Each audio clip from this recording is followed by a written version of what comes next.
by Kelce for the touchdown. With Kyle Hamilton all over him, the matchup you wanted to watch, Kelce wins it. So, ladies and gentlemen, Kyle Hamilton got the bag, and now he wants to show his ass. He's given us a sneak peek into what he really thinks about all of us Ravens fans. For the people that aren't aware, yesterday, Kyle Hamilton, when talking to the media, they asked him about this defensive struggles that they've been having, not just this season, but also last season going into the season. And he tried to defend Zach Orr by saying it's not his fault, we have to execute. But in the midst of him trying to defend Zach Orr, he basically spat in the face of Ravens fans by saying that we are spoiled. His exact words were, sometimes I feel like the Ravens fans are just spoiled because we've had all this success over the past however many years. And when he said that, I busted out laughing. And when I busted out laughing, I don't mean busted out laughing in a good way. I was busted out laughing because that statement to me was so ridiculous on so many levels that I couldn't help but laugh. I had to rewind the video because I'm like, did he really just say that? But yes, ladies and gentlemen, he did say that. So I had to double check because I said to myself, well, wait a minute. Am I in the midst of a fever dream? Does Kyle Hamilton have a Super Bowl ring? I had to go back and double check, and just like I thought, ladies and gentlemen, Kyle Hamilton does not have a Super Bowl ring, and neither does anybody else on this team outside of Kyle Van Noy, who got that ring back with the Patriots. Now, why am I bringing this point up? I'm bringing this point up because it's laughable to try to imply that Ravens fans are spoiled, as if you've actually given us what we have wanted in the first place. You see, you can't use the term spoiled if somebody isn't getting what they want in the first place. See, you would only use the term spoiled if somebody is always getting exactly what they want. For example, if a child is always getting anything they ask for from their parents, you could argue that that kid is spoiled. We as a fan base are not spoiled. We are traumatized. Every time we go out here, again, guys, we have become the Dallas Cowboys of the AFC, essentially, where we end up getting all this hype, but then we fall short and collapse, and we completely implode at the worst times, especially in big games, especially playoff games. We implode the same way every year, and it has literally beaten us down as a fan base. This is not real success. Just because like Kyle's talking as if he's actually accomplished something, as if this defense has actually accomplished something. And that's laughable because, again, you guys, we have not won a Super Bowl, and we have not even sniffed a Super Bowl. And when I say sniff a Super Bowl, what I mean is we haven't even made a Super Bowl appearance. So to talk as if you've already accomplished so much in games that actually matter, it's complete nonsense. It is utter and it's just complete nonsense. You know, a fan base that's spoiled, or, well, I'm not going to say they're spoiled, but you could argue that they're spoiled. The Kansas City Chiefs fans. See, over the past 8 years, even though Chiefs fans for like 50 plus years had to deal with mostly mediocre teams, in the past 8 years, since Andy Reid came along and as soon as they drafted Mahomes, this Kansas City Chiefs team has had an overwhelming amount of success, real success that Kyle Hamilton and this defense can't relate to. They've gone to 7 straight AFC Championship games. 7, ladies and gentlemen, 7. Not 1, not 2, not 3, not 4, not 5, 6, nope, 7. 1, 2, 3, 4, 5, 6, 7. I don't know why I just switched languages. I'm sure we all could speak basic Spanish. You know what I mean. 7 straight AFC championships. And then they also have been to 5 Super Bowls in that 7-year window. And out of those 5 Super Bowls, they have won 3 of those 5 Super Bowls. See, that's the real success. That's teams that are going to be solidified and their legacies are cemented in history. So if the Chiefs fans were complaining this season because they got off to a bad start and may not make the playoffs or may not make a deep run, see, that would make them spoiled because they have already been given so much in the past decade. They've been given more than enough success. Most fan bases would be happy to win 1 Super Bowl every 15 years or every 20 years.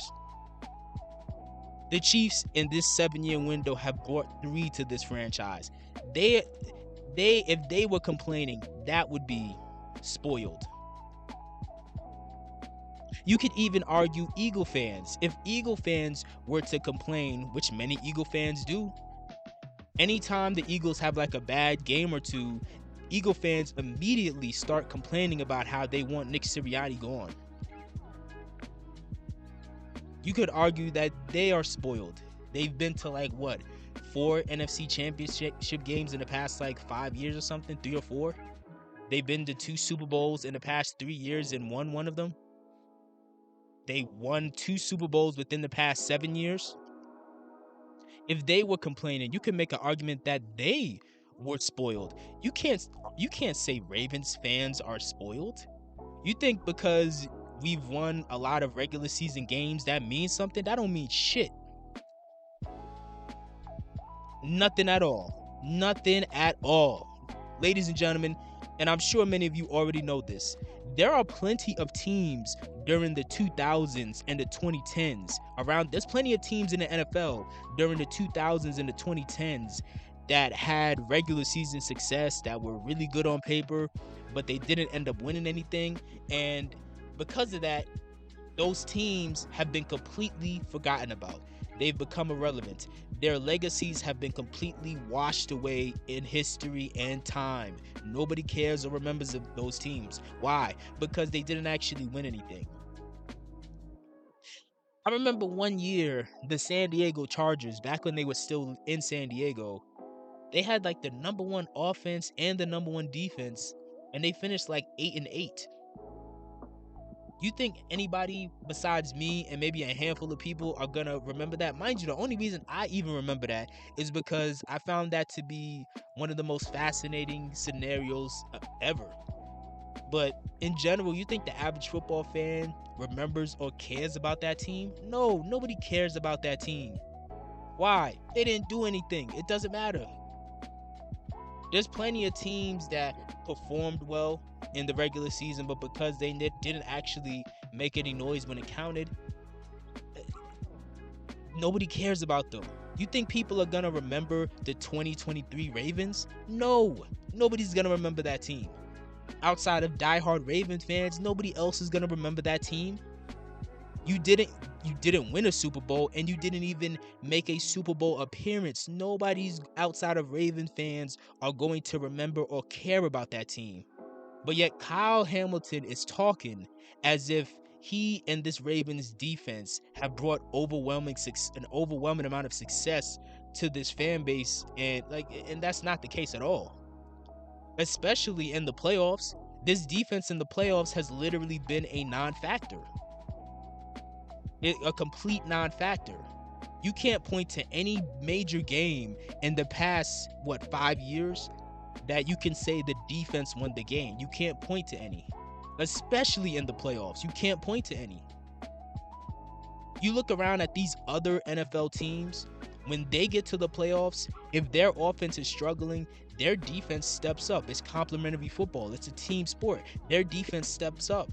They create turnovers. How many times do I have to show y'all this chart? Other teams, especially Super Bowl contenders, they're producing turnovers at an exponentially higher rate than the Baltimore Ravens. You look the Chiefs, they've produced 20, 22 turnovers in the past 7 seasons in the playoffs. The Eagles have produced 19. The Bills have produced 14. The 49ers, they produced 13. But meanwhile, the Baltimore Ravens defense in 7 years in the playoffs have produced 3 turnovers. But we're spoiled. We're spoiled. That's laughable. What is there to be spoiled about? Because at the end of the day, as much as we all like Kyle Hamilton, Kyle hasn't made a difference in the playoffs. Kyle's been a non-factor. The nicest thing you could say about Kyle in many of these big games is that, okay, well, he's doing his job. Well, guess what, bro? You're getting paid $100 million. That's not the type of money you pay to somebody who's just doing their job. You know what doing their job means when people say that? What they're saying is, oh, he's serviceable. You're not being paid by this organization as if you're just a serviceable player. You're being paid as if you're a superstar. But yet we can't point to any major game where you look like a superstar. The most notable thing Kyle had done in the playoffs, or has happened involving Kyle in the playoffs, was Kyle getting smoked by Travis Kelce in the AFC Championship game. It's caught by Kelce for the touchdown. With Kyle Hamilton all over him, the matchup you wanted to watch, Kelce wins it. But we're spoiled. We're spoiled because we win a bunch of regular season games on the backs of not this defense, but on the backs of Lamar Jackson. We're spoiled because we win regular season games on the back of our Hall of Fame quarterback, but then once we get to the playoffs, we always end up getting humiliated and embarrassed because we have to sit here and watch our team piss down their leg and come up short in big moments and show that they have a complete inability to be game changers. You want to call this fan base spoiled because we actually expect you guys to not be the worst defense in football, which is what you guys are and what you guys have been for the past 2 years? We are 20 games into the Zach Orr era the era of Zach Orr being the defensive coordinator. We are 20 games in now. This is a big enough sample size to show you Zach Orr is not that guy. Maybe he'll be good in 2 to 3 to 4 years, but he's not ready now. Right now, he's garbage at his job. And if you want to defend him and say, oh, well, we have to do better, it's not his fault, okay, that's fine. But to have this sort of reaction to the fans where you want to try to disrespect them and make it seem like you're basically gaslighting them and making it seem like they're the one that's tripping because they're as if they're asking for too much out of you. All Ravens fans are asking for is for you guys to not give up 32 points a game, which is what you're doing. All Ravens fans are asking is for you to not give up 224 rushing yards and 4 rushing touchdowns in a game, which is what you guys are doing. But Ravens fans, we're spoiled for that. Doesn't this sound like a John Harbaugh type of statement? See, ladies and gentlemen, I wish I would have said this earlier in the video, but I'm glad I remembered to say it now. This right here is another reason why I want John Harbaugh. I want him to be replaced, and I want a new head coach. I don't care if it's John announcing a retirement. I don't care if it's them giving him some made-up position in the front office so he can get out the way.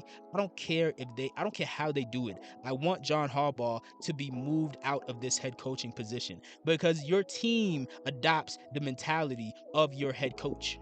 And when you hear Kyle make this smug, disrespectful statement, this sounds exactly like when John Harbaugh called all of us just a bunch of people at the end of the bar. Do you guys remember that? Where he said that all these angry fans, they're just a bunch of people at the end of the bar. In other words, he was basically saying that we were just a bunch of like drunk idiots that didn't know what we were talking about, that are just complaining. Do you remember that? Kyle saying what he said here sounds eerily similar to when John said that. And again, it's a ridiculous statement. Because whether Kyle realizes it or not, we as a team have not accomplished anything for real yet. Not in the past decade. We haven't sniffed the Super Bowl in almost 15 years. These our fan base is becoming frustrated because we see you guys and it's clear that you haven't learned your lesson. Because we go out here and we watch these games and we watch you guys blow double-digit leads consistently. Every time we turn around, this offense puts us in a position where, despite this offense's imperfection, it puts us in a position where we're up 14 points, 15 points, 20 points. And this defense, in these big moments, every single time, they allow the other team to fight back, get back in the game, and win. We're spoiled because we're tired of being traumatized and we want better. We're spoiled because we are a team that has, for most of our team's existence, has had a strong defensive identity, and we expect our defense to do better. No, that's not being spoiled. That's not being spoiled at all. Ladies and gentlemen, the majority of the money being spent right now is being spent on the defense. We have $100 million safety, $100 million linebacker, a $98 million defensive tackle, a $98 million cornerback. We have first-round edge rushers, second-round edge rushers, third-round edge rushers, fourth-round edge rushers. We have first-round safeties, about 5 of them. We have second-round, not safeties, DBs. I meant to say DBs. We have 5 first-round DBs. We have second-round DBs, third-round DBs, fourth-round DBs. We have all this investment that was put into the defense by way of big contracts as well as draft capital. All of this investment that's been put into the defense, and yet you guys still suck. That's a problem. That's a problem. And Ravens fans have every right to complain about that. They have every right to voice their frustration and let it be known that they're not accepting that. This is unacceptable. And the main reason it's unacceptable is we've had to sit back and watch Eric DeCosta, the general manager, prioritize putting money and draft capital into this defense over, he's prioritized doing that over building a good O-line. Which is ironic because when it's time to win games, I'm not going to say nobody, but rarely do Ravens fans, prior to this season, Ravens fans, they never would hold the defense accountable when we would blow these games. They would just hold the offense accountable and say they should have done more. They'll say, hey, Lamar should have ran more. He should have ran there. He should have ran there. This player shouldn't have fumbled. That player shouldn't have dropped the pass. Holding the offense extremely accountable. Oh, this guard isn't good. That guard isn't good. And I've done the same thing, obviously. But the elephant in the room is, why are we always expecting so much more out of the offense when the defense is where all the real money is? We're not spoiled for expecting you guys to play like players who make a boatload of money. You're being paid several guys on this team are being paid as if they are superstars. Several players on this team have been drafted in premium positions as if they are projected to be superstars. And yet, you guys come up short every time, and you guys look underwhelming in the games that actually count. This is why when our defense looked good against the Browns, I didn't take it too seriously because I said, bro, it's the Browns. Even though the Browns defense is elite, the Browns offense is a dumpster fire. It's not impressive that you made them look bad.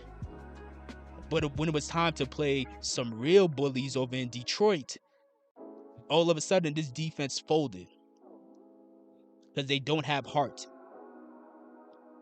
And that's a problem because we're spending a boatload of money in draft capital. We're spending that on players on defense who don't have heart, when we could have spent that same money getting some guards.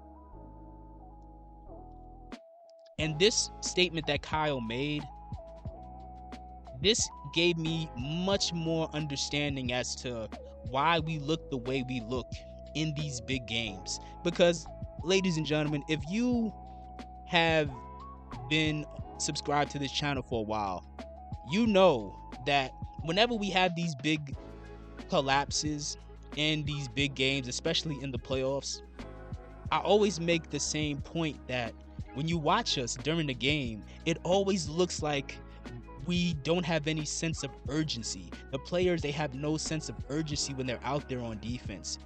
They look very lackluster. They look very lackadaisical. They look very lethargic. Like, everybody just looks like they're going through the motions. Like, nobody looks like they actually want it bad enough. And I'm like, man, it looks like these guys don't have any heart. And when Kyle says what he says here, this gives me confirmation as to what my suspicion was, which is that these guys, they don't have any heart for real. Like, these guys don't have heart. Now, I want them to. I'm hoping sooner or later they can wake up and play like they do want it bad enough. But as of right now, they don't have any heart. You can see that clear as day. Because in their mind, just like Kyle, in their mind, they think they've already accomplished something. So when they go into these games and face adversity and they're letting other teams come back, see, they don't care. They think they already won already. They think they're already hot shit. They think they're legendary already.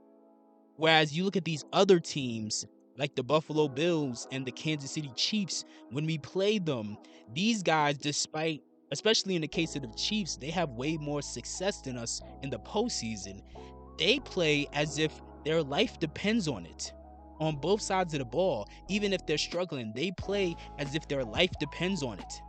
But yet the Ravens, in these big games, nobody outside of Lamar, Derrick Henry, Zay Flowers, nobody outside of those guys, and maybe you could throw in like one or two other guys on the offense, but nobody outside of those guys actually plays as if they care about winning. They play as if they could take it or leave it. Like, they play as if they would like to win, but they really don't care that much if they win, because in their minds they think they've already accomplished something. And that's a major problem, because you're paying guys big money who don't have any, they're not dogs. Like, you're paying big money to guys who are not dogs. And that's a major liability, because that makes us as a fan base less confident that when we need to make something happen, they're gonna fight to make something happen. And this right here also explains why we struggle to create turnovers in the postseason. Because even though you could obviously argue turnovers and stuff like that, it's a matter of skill or luck or anything like that, it also is just a matter of willpower. Some people, they may not be the most talented, but they just want it so badly to where it's like they're trying everything in their power to force something to happen. And it works out sometimes. It works out a lot of times.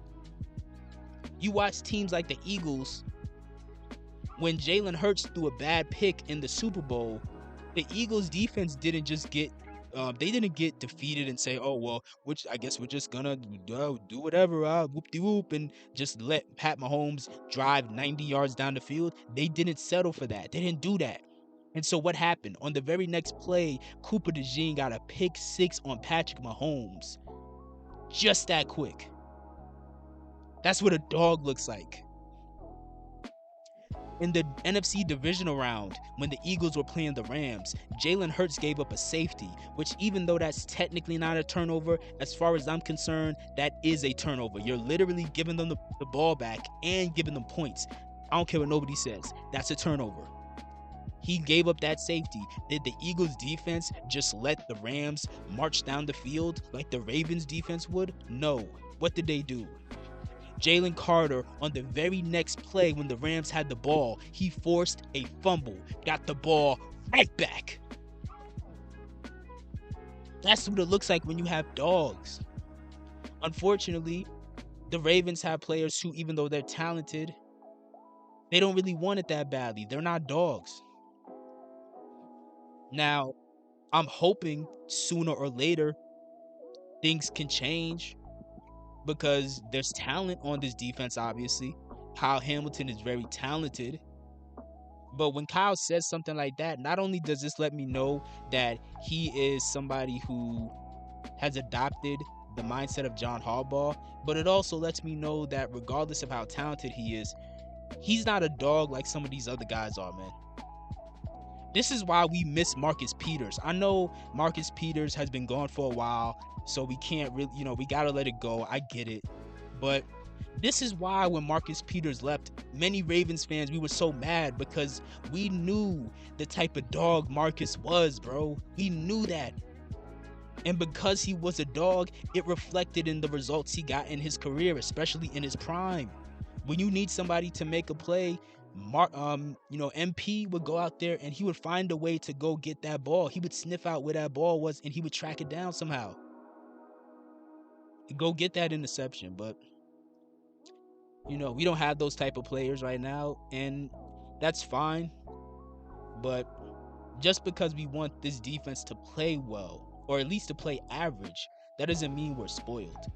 Because if this Ravens defense was at the very least middle of the pack, we wouldn't be that mad. Because if they were at least middle of the pack, instead of us giving up 32 points a game, we would only be giving up about 21, something like that, maybe 21, maybe 20. I'll say somewhere between 21 and 23 points a game. And if that was the case, that's still not amazing, but with our offense averaging 37 a game, yeah, that's more than enough. We'll be just fine. But guess what? This defense is giving up 32 points a game. We're the worst overall defense in football. And we were one of the 5 worst last year. So regardless of how much Kyle is trying to cape and defend Zach Orr, the fact of the matter is, the results are showing that this is not working out. But, either way, man, let me know. Do you agree with Kyle? Do you think we're spoiled? Am I spoiled for saying that we as a fan base have every right to expect our defense to live up to the contracts that they're getting? Because Ed Reed would never talk like this. Ed Reed would never say something this silly. And neither would Ray Lewis, neither would Terrell Suggs, neither would Haloti Ngata. None of these guys would ever say something this silly. Because in their minds, they never felt like enough was enough. They always felt like they could go further and do more because they knew that they were the superstars. They knew that this team lived and died by them. They were the identity. They were the heartbeat. And being the heartbeat, they wanted to make sure they left it out there every single time. They weren't going to settle for, the fans are just spoiled, man. They just, we lose 5 games and they act like it's the end of the world. We're not acting like it's the end of the world because you lost 5 games. We're acting like it's the end of the world because you guys are still showing the same red flags that you had last year, and the year before that, and the year before that, and the year before that, and the year before that, and the year before that, and the year before that. So now you have we're at a point where Ravens fans are tired. Like they're just tired at this point. They're tired of having to see y'all get all this hype only to come up short in big moments. But either way, let me know. Do you feel like Ravens fans are spoiled, or do you think that Kyle is 100% wrong? And also, do you think Kyle meant what he said, or do you think he maybe just misspoke and it was just like a bad choice of words and he didn't actually mean to offend the Ravens flock?